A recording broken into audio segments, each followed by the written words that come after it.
Le damos la bienvenida a un nuevo podcast de Doctora Silma Bienestar. Mi nombre es Aida Bayona y hoy nos acompaña la pastora Lianet Ramírez. Ramírez de la Iglesia Luterana y la doctora Silma Quiñones. Qué chévere, Bienvenido. qué bueno. Gracias. Gracias por aceptar la invitación en esta semana, ¿verdad? La Semana Mayor. Así que vamos directo, vamos a hablar espiritualidad versus religión. Siempre escuchamos, o en muchas ocasiones escuchamos, eh, conflictos que se dan en la iglesia a manera de la religión y cómo vemos la espiritualidad. Así que te planteamos cuál es la diferencia entre la religión y la espiritualidad. La gente asume que tienen que ver y la realidad es que son dos términos completamente separados. Una persona puede ser religiosa y no ser espiritual, y una persona puede ser espiritual y no religiosa o ser espiritual y religiosa. Cuando hablamos de religión se trata de todo este conjunto de una creencia en un ser superior con unos dogmas, unas reglas, unas cosas específicas que hay que seguir y unas conductas que se esperan de uno para cómo vivir con las personas y cómo uno se debe conducir uno solo y como sociedad, ¿no? Espiritualidad no tiene nada que ver, no tiene nada de rito, no tiene nada concreto, tiene que ver cómo tú desarrollas tu yo interior, cómo tú te encuentras a ti mismo, qué cosas tú haces para poder enfrentar todo lo que te preocupa, tus luchas, tus sueños, cómo lograr hacer lo que te propones. Okay. Entonces, la gente asume que pues tiene que ver, que está relacionado y no tiene nada que ver. Y qué bueno que lo traes, porque muchas veces la gente, por diferentes razones, piensa que pues si no está en la iglesia no es espiritual, ¿verdad? Y te escucho, y para mí, yo soy psicóloga, así que este asunto de conectarte contigo mismo, pero yo siempre he pensado que la espiritualidad mueve mucho el conectarte con algo más allá de ti, una energía, un ser, sin el ponerle nombre o cara, pero es como fuerzas y cosas que pasan más allá de quién yo soy y qué yo hice. ¿Pudiera ser eso también? O... Pudiera ser, pero realmente la espiritualidad tiene que ver contigo mismo. Mira, hasta esta nueva modalidad de hacer los journals en la mañana, los checklists estos los diarios, los diarios, las listas de yo quiero hacer esto, la que hacen los muchachos ahora, que es como un vision board. El vision board, sí. Que tú haces dibujos o con periódicos y pones imágenes de lo que tú visualizas que va a ser tu futuro, hasta la música, hacer silencio. O sea, la espiritualidad es todo lo que te ayude a conectarte contigo mismo y a poder llegar a hacer todos tus logros. No tiene nada que ver con un ser superior. O es una energía, es tu propia energía. No es externo, estamos hablando de un asunto interno, un viaje interno. Okay. Ese es importante porque la mayoría de la gente, y yo me incluyo, ¿verdad? Lo asocio con ir más allá de ti. Y whatever más allá de ti es, en términos de, por ejemplo, cuando yo voy a mí, yo hago mis cosas y confío en que algo espiritual es cómplice conmigo. Es parte de mi realidad. No todo lo tengo que saber y no todo lo tengo que hacer yo. Sino porque eso tiene que ver con cómo tú manejas tu espiritualidad desde un punto de vista, porque tienes aquí el background de los religiosos. Pero una persona que no tenga el background religioso y puede ser espiritual. Un ateo puede ser espiritual. Muy bien. Qué bueno que lo aclaras. Porque hay personas que piensan que por ser ateo no son espirituales. No, porque se está conectando consigo mismo. Y lo dices tú que eres pastora. Ajá. Y que pasaste por el seminario. Sí. Y en el seminario no van tan solo los evangélicos, no van tan solo los católicos, es una diversidad de visiones. Sí, yo entiendo que hasta el momento somos 7 denominaciones que vamos. pentecostales, hay adventistas, hay metodistas, hay presbiterianos, son muy pocos, pero los hay.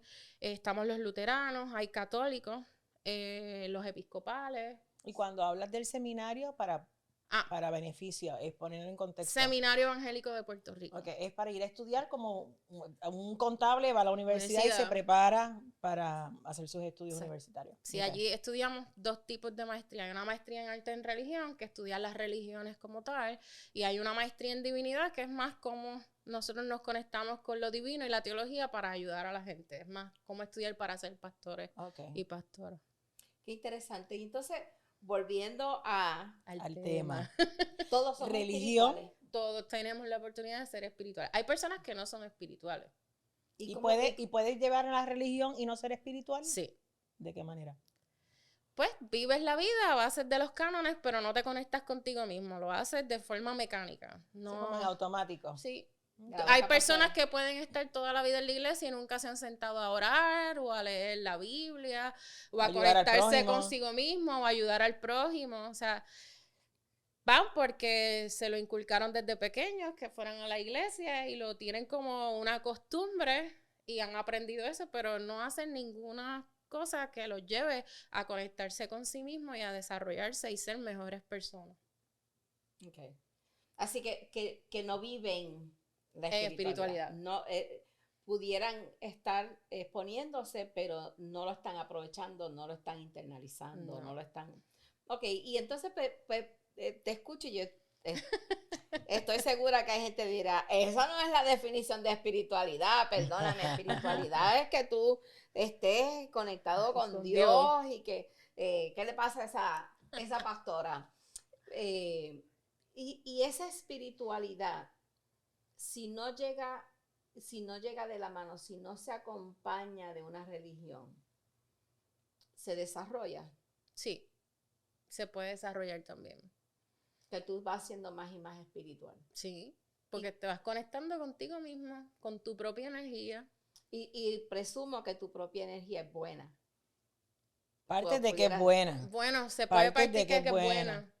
Porque hay gente que son espirituales y hacen cosas que no son... Son el diablo en patines. ¿Verdad? Porque no tiene... Uno aspira a que la persona que es religiosa sea una persona que se comporte de X o Y manera, ¿no? Pero, por ejemplo, hay religiones como el Islam que piensan y creen que pueden matar. O sea, que justifica dentro de la católica también.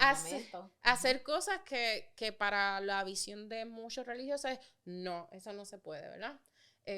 Así que por eso es que digo que cuando hablamos de religión, trata de dogmas y reglas y de creencias particulares y de que esta persona superior apoya esas creencias.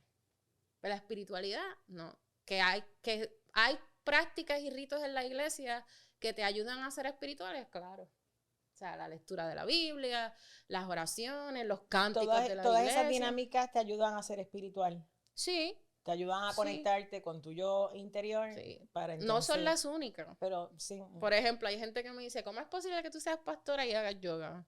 Pues porque eso es parte de mi espiritualidad. No tiene que ver con ninguna religión. Sí, bueno. O sea, ni que yo sea budista, ni que crea. No, es porque eso me ayuda a relajarme, a tener un buen día, a conectarme conmigo misma, a aprender a respirar, a conocer mi cuerpo. Así que no tiene nada que ver con eso. Hasta una caminata puede ayudarte a desarrollar tu espiritualidad, porque estás caminando. Es una meditación. Sí. Así que te ayuda a conectarte con... Cocinar. Sí. Cocinar, sí. Sí, pensando en que pudiera ayudarte pues lo que se habla ahora de atención plena, de estar consciente de que estás viviendo en el momento, que estás haciendo y dejar aislar los todo. estímulos de afuera, sacar un poquito el ruido y concentrarte, ¿verdad? Oye, como psicóloga es fabuloso pensarlo de esa manera y en ese sentido desarrollar la espiritualidad en la gente es mucho de lo que nosotros hacemos.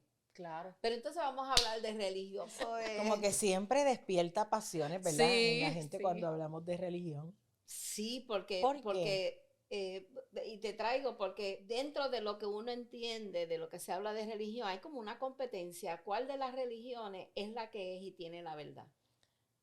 donde yo me siento cómoda? Yo creo que es donde tú te puedas sentir que puedes ser mejor persona. Eso es como yo lo veo. Me gusta.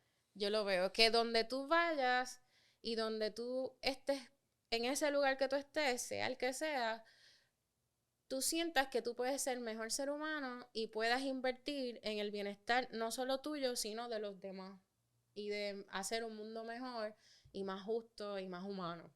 Así es como yo lo veo. Ok.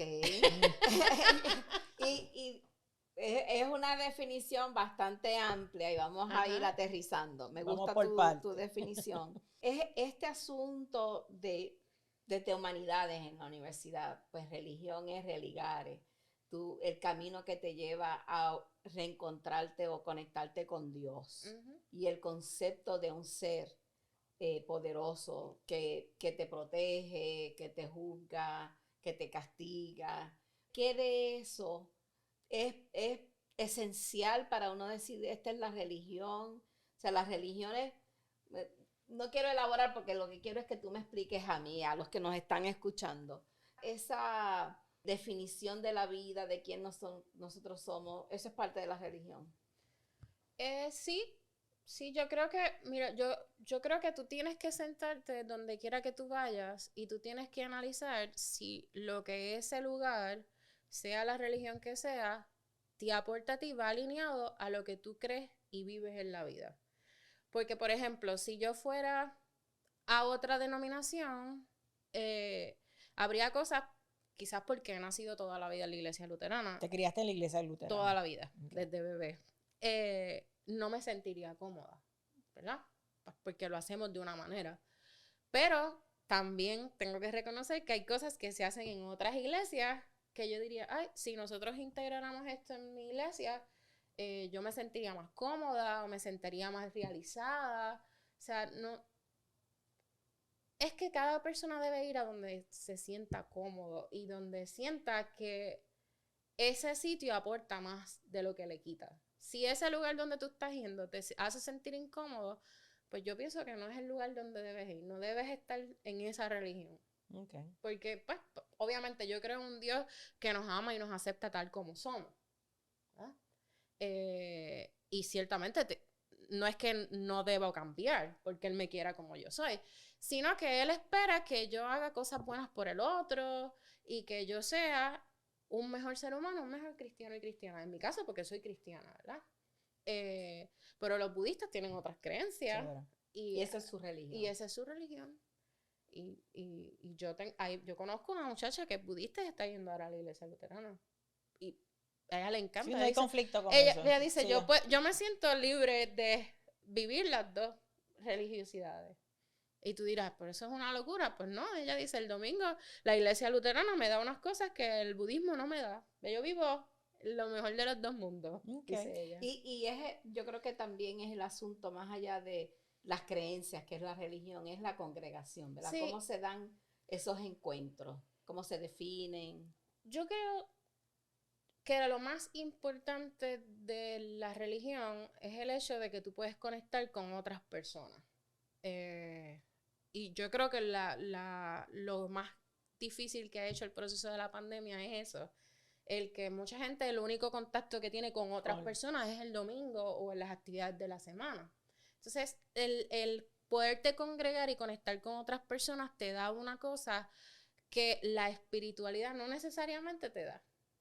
Porque la espiritualidad te conecta contigo mismo y eso está perfecto, pero la religión aporta ese sentirte acompañado en medio de tus luchas, sentirte que tienes con quién hablar si tienes una situación. Vivimos en una sociedad que mucha gente está sola. Seguro. Entonces la iglesia, la comunidad puede aportar eso.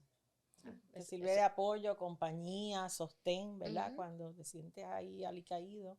Supe de unos estudios que están haciendo de qué vive la gente cuando canta en grupo y cuando baila en grupo, ¿verdad? Cuando comparten físicamente un espacio donde hay música.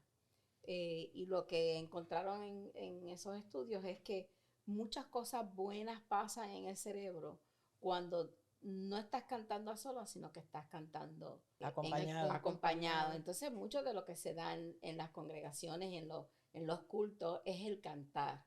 ¿Verdad? Son alabanzas o son de otros temas, pero el cántico es lo que se asocia mucho con voy a la iglesia. Uh-huh.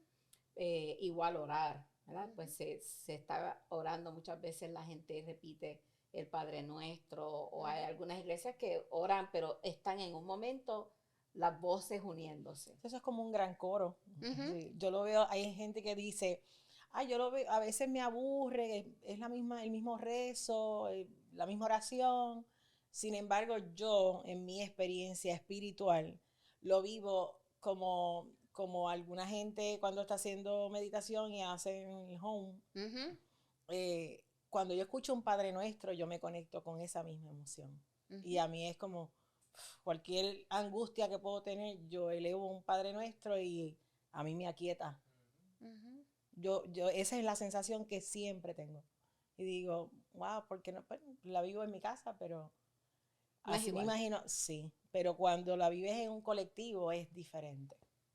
Sí, y hay veces que pues también pues uno se entera o en la iglesia te definen o te ayudan a entender lo que se está viviendo en el momento, ¿verdad? Uh-huh. Que eso es otro beneficio. Yo tengo mis ideas y tengo la oportunidad de escuchar a los hermanos, a los que comparten esa religión conmigo, sus opiniones y su manera de ver la vida. Así que la iglesia instruye.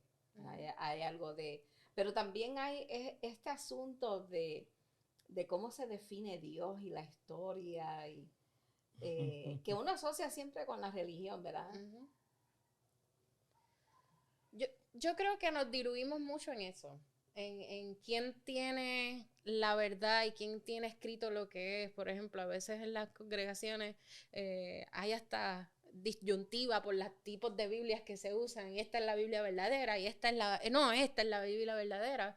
Como versiones. ¿Y quién tiene la verdad? ¿Y quién tiene la verdad y quién no tiene la verdad? Y nosotros como religión tenemos la razón, y nosotros como iglesia, ese cántico es porque es así y se canta de esta manera. Y nos diluimos en cosas que realmente no son tan importantes, como por ejemplo lo que ustedes acaban de decir. El hecho de que tú puedas sentir esa emoción en medio de un cántico. Por ejemplo, yo estuve prácticamente 1 año y medio transmitiendo desde mi casa, hablándole a una cámara. Entonces, cuando tu entrenamiento no fue eso, fue hablarle a la congregación. A la comunidad. Y para mí era bien difícil saber, yo estoy llegando a ellos, están recibiendo las herramientas necesarias en medio de este tiempo tan difícil. ¿Qué está pasando con esa gente que me está viendo ahí? ¿Tendrá situaciones que yo pudiera ayudar, pero estoy lejos porque no hay distancia? La gente se diluye en esas cosas que no son tan importantes. Dios es Dios, y cada cual lo va a ver de una manera diferente. Nosotros le llamamos Dios, los budistas le llaman Buda, le llaman Alá. O sea, cada cual lo va a ver de una manera diferente y lo va a experimentar de una manera diferente. ¿Quién tiene la verdad? Ninguno, realmente. Yo pienso que ninguno tenemos la verdad. Lo importante es que donde quiera que tú estés y a quien tú le alabes y tú le adores, si eres religioso, pues que ese ser superior te llene y te haga ser mejor persona. Muy bien. Y entonces, ¿por qué la gente tiene problemas con las iglesias? ¿Por qué se van de las iglesias? ¿Por qué?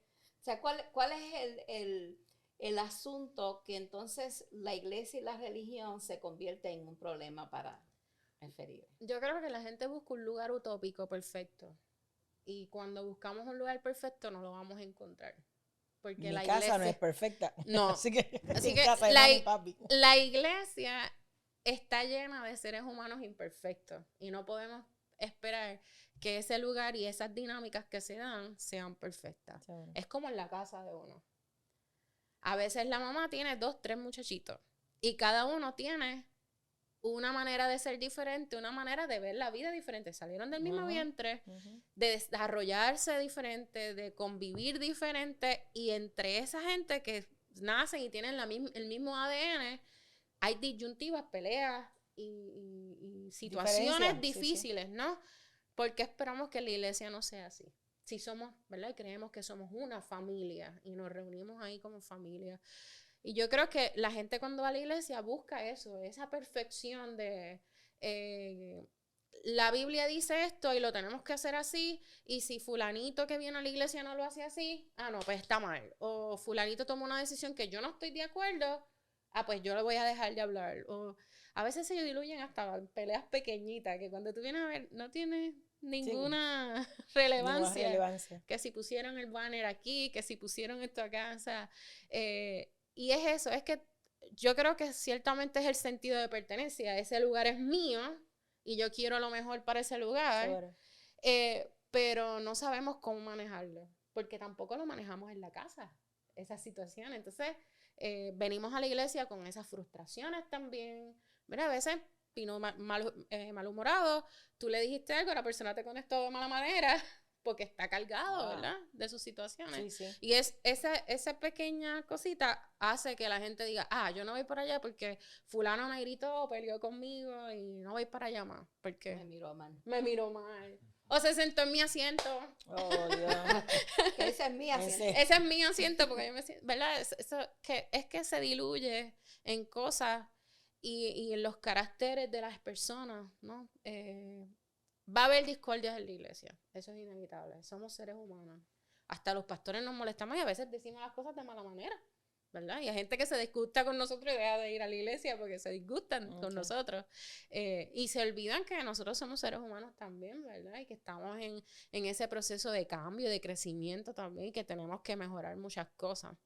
Yo creo que es lo fundamental. La gente quiere que ese espacio es un espacio sagrado, ciertamente, pero no es un espacio perfecto. Porque quien compone la iglesia no es la estructura, es la gente. Son los integrantes, que están adentro. Entonces, no son perfectos, ni lo van a hacer. O sea, el que busca una iglesia que sea perfecta, está en el lugar equivocado. Sí, pero o nunca lo ven. Quien va a la iglesia debe ver la oportunidad de ir aspirando y trabajar por su perfección dentro de una comunidad, ¿verdad? Que yo aporto dentro de esa comunidad. Y cómo yo puedo mejorar dentro de esa comunidad. Así que, o cómo esa comunidad puede aportar a mi crecimiento personal y a mis situaciones en la casa. ¿Verdad? Seguro. Porque eso es una red de apoyo, como decíamos ahorita. Yo vengo de una crianza evangélica, bautista, y mucha experiencia con... mi papá fue pastor pentecostal. Y la definición que yo siempre escuchaba era que la iglesia era para apoyar a los cristianos que estaban bajo una persecución, ¿verdad? Era una manera de proteger a los que compartían esa misma creencia. Y hoy día, pues, hay mucho de cómo es que yo voy buscando protección y la iglesia en sus creencias me rechaza. La gente gay, la gente divorciada, personas que tienen, pues, unas vidas o unas experiencias que están definidas como pecado. Y que no encajan dentro de su estructura, ¿verdad?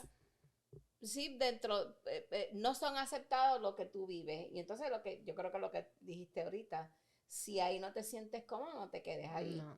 Lo que pasa es que también, es que si desde chiquito eso es lo que te inculcan, pues tú compartes algo de esas creencias. Sí, está dentro de ti, porque es que es como, por ejemplo, una ilustración que hizo una profesora en el seminario, la profesora Agustina Lubi, ella es pentecostal.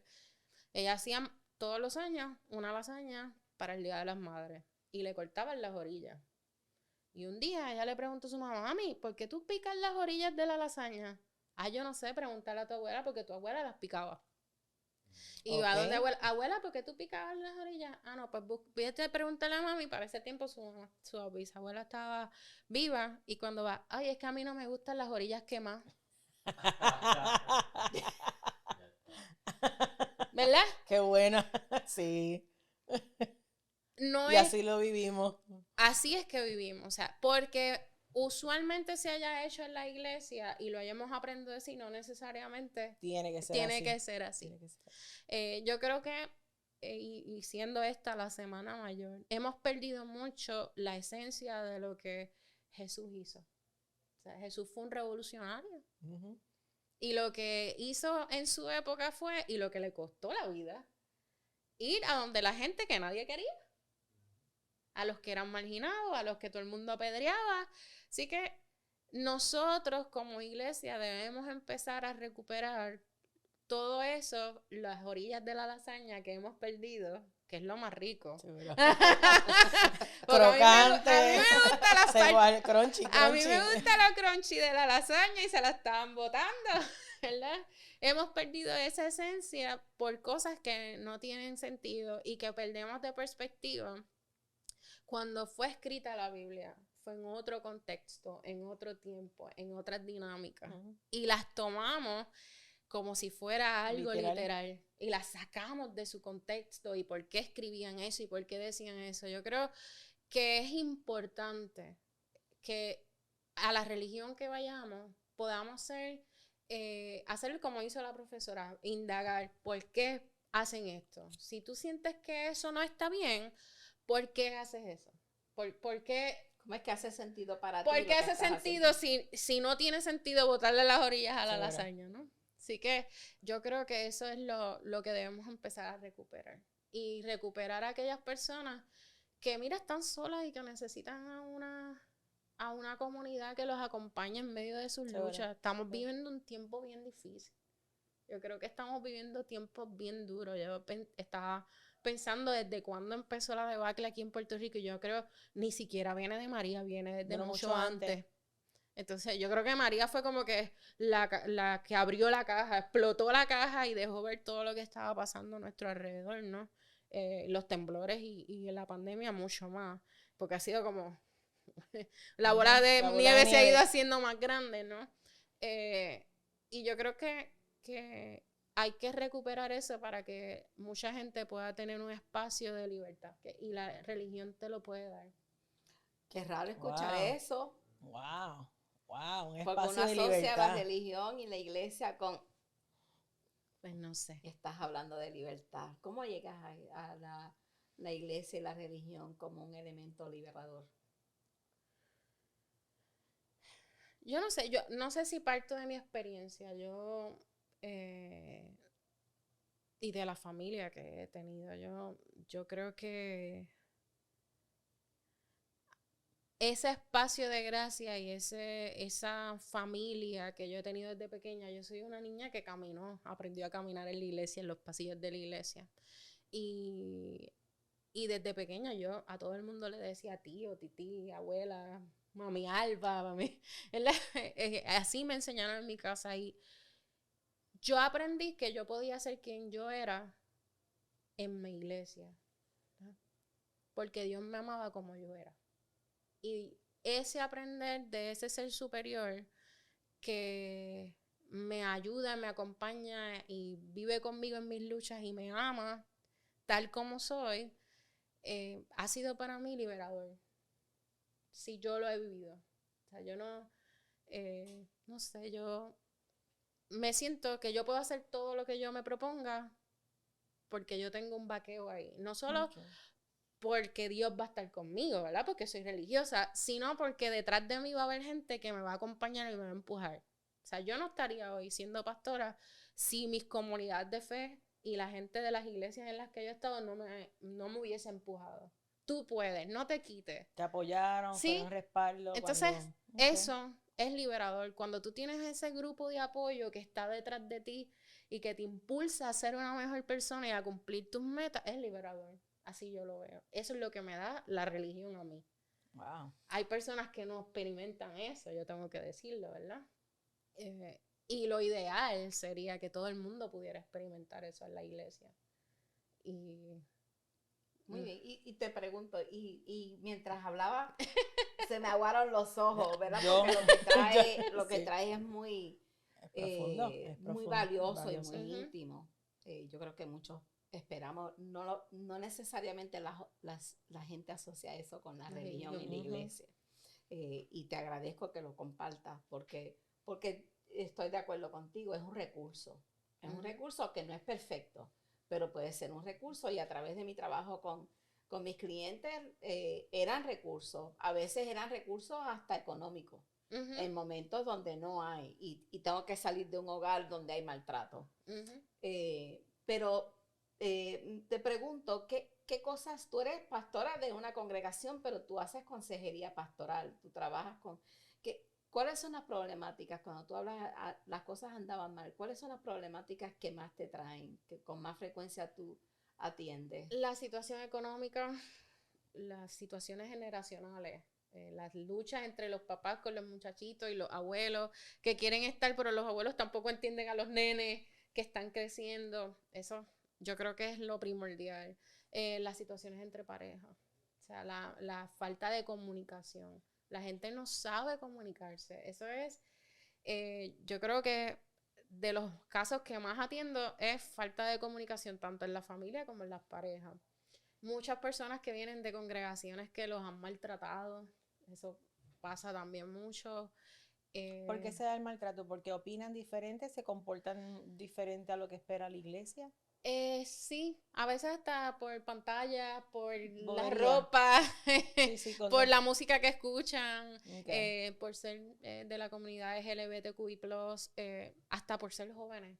O sea, sí, por su naturaleza. es la crisis, es la crisis generacional. O sea, eso, si lo hay en las casas, lo tiene que haber en la iglesia. O sea, eso es bien difícil. Y muchas pues se van porque no tienen una oportunidad o porque quería hacer algo y le dijeron que no, entonces se desilusionó. Yo no vuelvo más para esa iglesia porque no me dejan hacer lo que yo quiero hacer y yo tengo mucho que aportar, pero no me dejan porque siempre lo hace la misma gente. Y pregunto, ¿y en la iglesia o de las iglesias que conoces, hay jóvenes que se están interesando por asistir a la iglesia, congregarse en alguna religión? ¿O ves también alguna dejadez? Yo veo una vez, pero yo creo que estamos en un tiempo bien difícil para la iglesia y de transición, ¿verdad? Okay. La pandemia nos ha trastocado y nos ha puesto patas arriba. Y en la manera en la que hacemos iglesia ha cambiado. Yo no fui educada para ser pastora híbrida. O sea, de tener una comunidad que esté en la casa y una comunidad que esté en el templo, ¿verdad? El trabajo ha sido doble.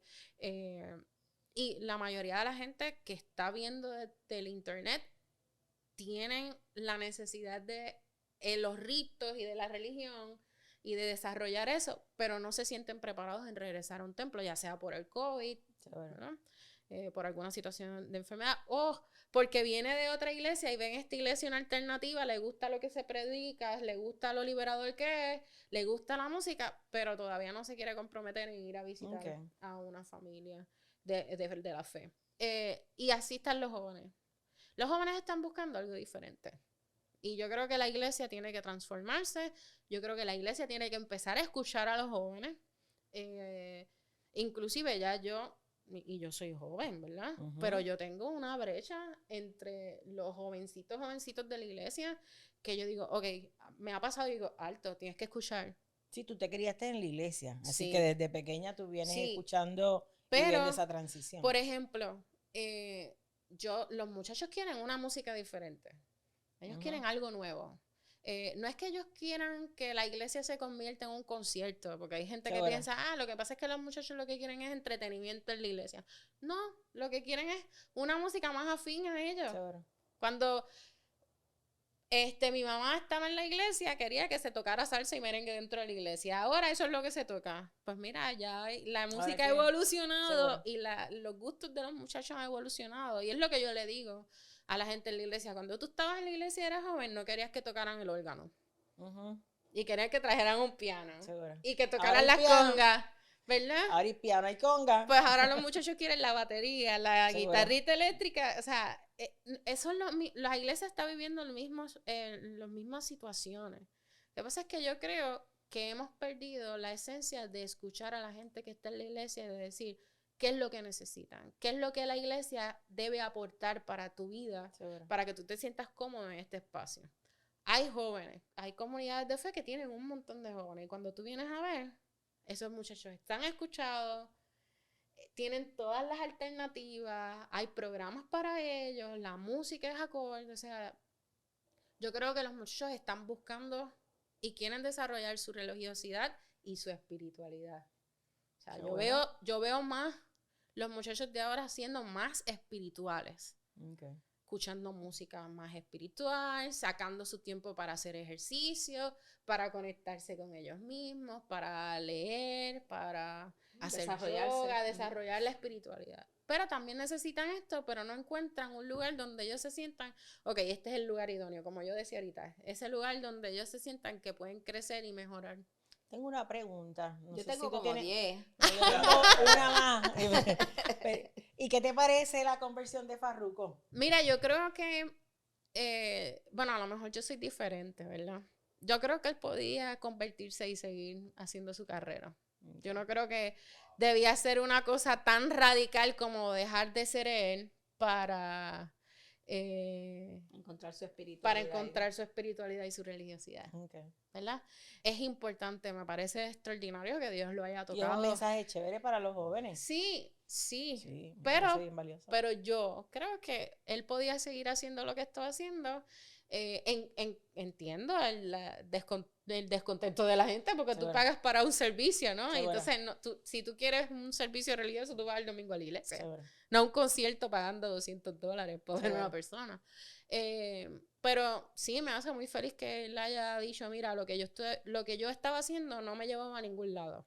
Sí, no lo llenaba. Y lo he visto en todas las entrevistas que él ha dado. Y eso te habla de que él no se había encontrado a sí mismo. O sea, él estaba en el brete de seguir haciendo lo que estaba haciendo. Inclusive tiene hasta 7 hijos, yo no lo sabía, ¿verdad? Sí. Entretener a otros, no cultivándose no cultivando él. Y claro, bien difícil para los... Qué bien te quedó eso. ¿Verdad? Sí, esto es en función de otros. Y nos tenemos que detener, tú sabes, en este tiempo, sí, yo te puedo atender a ti, pero que yo estoy haciendo para mí. Para ser mejor persona. Y para su entorno. Seguro, porque por ejemplo, eso afecta a la familia, eso era lo que él decía, a los amigos. Yo no conozco a mis hijos. Sí, así que ni valioso. Mis hijos me conocen a mí. Es bien valioso. Así que ese reconocer de él, de lo que yo estoy haciendo no estaba bien. Y no tiene que ver con la música. No. Tiene que ver con lo que él como ser humano estaba haciendo. Su parte espiritual. Su parte espiritual, había una deficiencia ahí. Y qué bueno que lo logró ver. Pero... me parece que no tenía que dejar de ser él. A lo mejor es transición, o sea, por algún tiempo a lo que se afinca, ¿verdad? En esa parte espiritual. Y entonces como hace un balance. Y seguro. Ser cantante. Sí. ¿Qué hace para ti creer en Dios?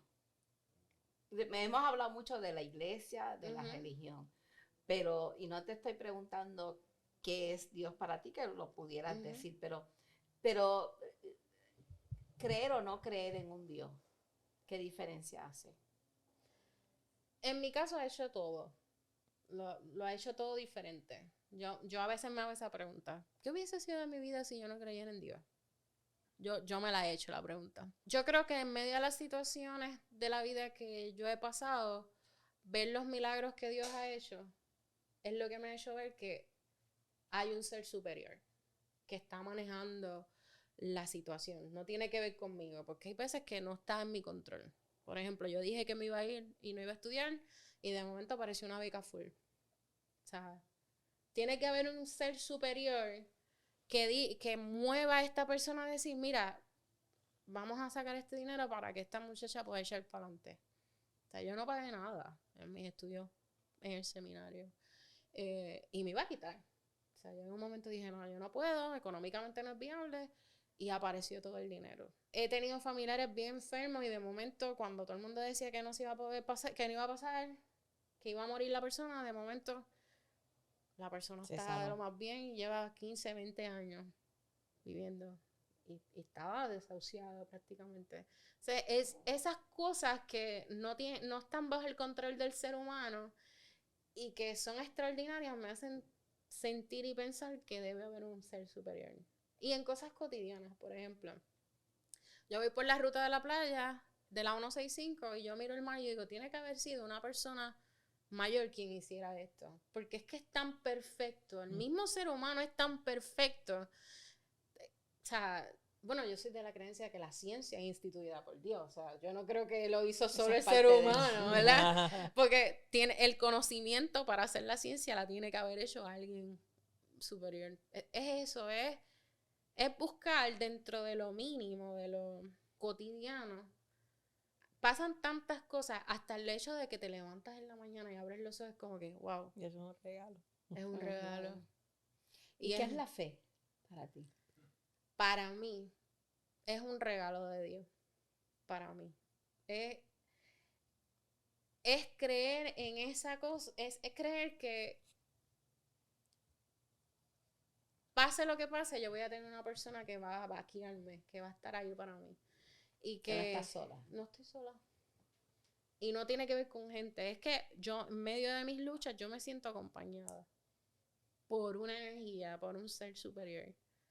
Para mí esa es la fe. Es creer que todo va a estar bien, que... Esperanza. Es esperanza. Esperanza. Yo he traído en mi trabajo con personas que la gente dice es que no tengo fe y les cuestiono eso porque la fe yo la escuché definida como creer en lo que no puedes ver, ¿verdad? En lo que no es obvio. Y yo pienso que hay gente que tiene mucha fe negativa. Uh-huh.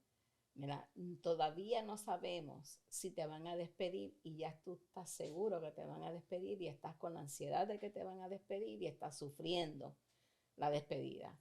O sea, tú estás convencido creyendo algo que todavía no es. Pues eso para mí es fe negativa. Uh-huh.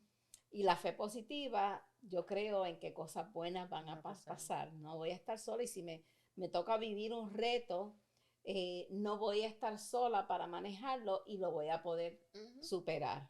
Para mí esa es la fe positiva. Uh-huh. Y alimentar la fe positiva es importante para manejar lo que es una depresión, uh-huh. lo que son los retos de la vida, la ansiedad que tanto la gente habla, estoy ansioso.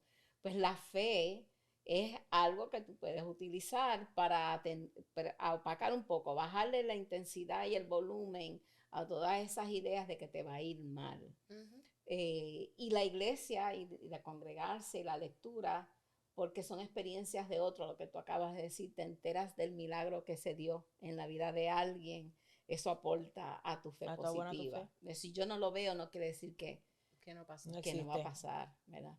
Y el asunto para mí de esta conversación contigo, que te lo agradezco, y siempre que te escucho es como que debe haber mucha gente que piensa bien diferente a Lianet, pero qué bueno. Y hay mucha gente que piensa igual que tú, uh-huh. ¿verdad? Porque tus pensamientos vienen de una formación, no fue que tú te inventaste estas ideas, los que nos están viendo.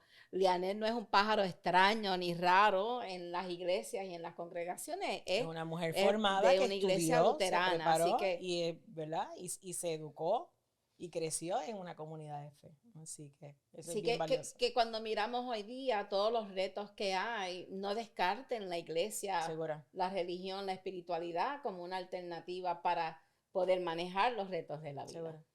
Sí, y yo creo que en los momentos que estamos viviendo tan difíciles, como familia, como personas y como isla, ¿no? Y como iglesia, es fundamental la espiritualidad. Creo que es importante que nos conectemos con nosotros mismos y que busquemos la manera de, ok, ¿cuál es el reto que tengo? ¿Cuáles son las herramientas que tengo para enfrentar esto?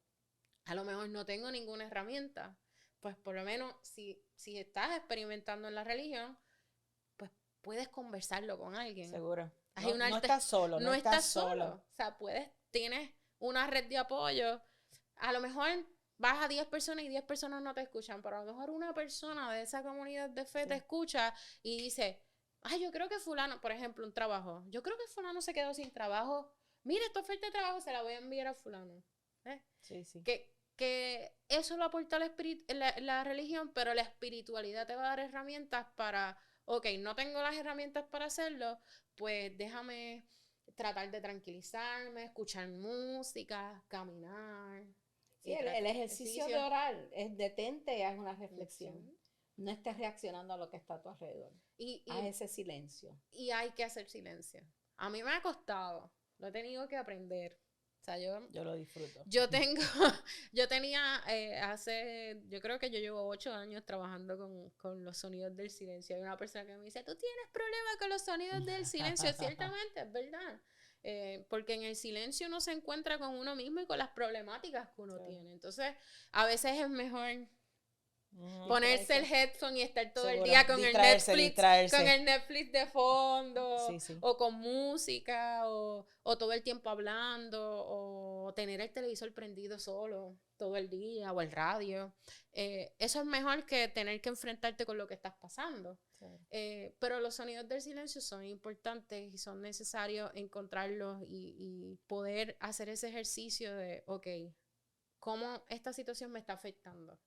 Porque a veces nos ahogamos, a veces yo digo que en una tacita de estas pequeñitas de espresso, y el problema no es tan grande, es que nosotros nos ahogamos ahí nosotros mismos porque no hemos internalizado ni hemos hecho el ejercicio de ver, ok, ¿cómo es la situación realmente? ¿Qué está pasando? ¿Y qué yo puedo hacer para superar la situación? Y a lo mejor es, mira, no tengo tiempo, pues levántate un poquito más temprano. O deja de estar viendo tanto Netflix. Y te sientes ahogada, que tienes mucho estrés y tienes mucho trabajo, pero es que no has mirado, no te has sentado a visualizar, ok, ¿qué es lo que estoy haciendo durante el día? ¿Y qué puedo sacrificar para conectarme conmigo mismo, para sentirme mejor, para estar mejor con los otros, para poder desarrollar la comunicación con mi familia, con mi pareja? Y yo creo que eso es lo que hemos perdido por el ajetreo, ¿no? Es como una cosa, la otra. ¿Y por qué? Porque se celebran periodos como Semana Santa, ¿verdad? Ese espacio para reflexionar. Pero como estamos en el periodo de Semana Santa, ¿qué es Semana Santa para Lianet Ramírez, la pastora? Y con eso yo creo que podemos... Pues Semana Santa para mí es un periodo donde podemos reflexionar los que somos cristianos y cristianas, ¿no? En ese sacrificio que nosotros entendemos que hizo Jesús y su vida. ¿Qué fue lo que Él hizo que le costó el morir? Y hay toda una teología de que murió por perdonar nuestros pecados y darnos una vida eterna y todo eso, ¿verdad? Que es espectacular y es extraordinario. Pero perdemos, como decía ahorita, lo histórico. ¿Qué fue lo que Él hizo que le ocasionó esa muerte? Y qué trascendental de la época hizo este hombre. Y fue hacer todo lo contrario de lo que decía la ley. Hacía todo lo contrario de lo que decía las escrituras de su tiempo. O sea, yo creo que como iglesia en este tiempo, en el siglo XXI, tenemos que retomar eso. O sea, ¿qué era lo que hacía Jesús? ¿Cuál era su discurso primordial? Contra los débiles, contra los marginados, contra los que no tienen oportunidades, contra las mujeres, contra los niños, contra aquellos que no tenían visibilidad ni voz. Él fue sus ojos, su voz, Él lo sacó a la luz. Así que yo creo que es un tiempo para reflexionar, para hacer una autoevaluación de cómo me asemejo yo a lo que Jesús quiso, a lo que Jesús hacía. Y es un tiempo también de hacer un alto y decir, ok, está perfecto, Semana Santa vamos un montón a la iglesia. Y va gente que ni siquiera va en todo el año. Y siempre van justo esta semana. Yo creo que es un tiempo para analizar cómo nuestros actos están ayudando a que nuestro país y nuestra gente tengan alternativas y que esto mejore y esto cambie. Yo creo que si todos ponemos un poquito de nosotros y un granito de arena y cambiamos y nos transformamos, vamos a poder transformar la situación que estamos viviendo. Fabuloso. Gracias, Lianet. Gracias a ustedes por la invitación. Gracias, Silma. Así que bueno, será hasta la próxima. Cualquier pregunta, duda, sugerencia, recuerde siempre escribirnos a doctorasilmabienestar@gmail.com. Así que será hasta la próxima. Buenas tardes. Buenas tardes. Bye. Tremendo podcast.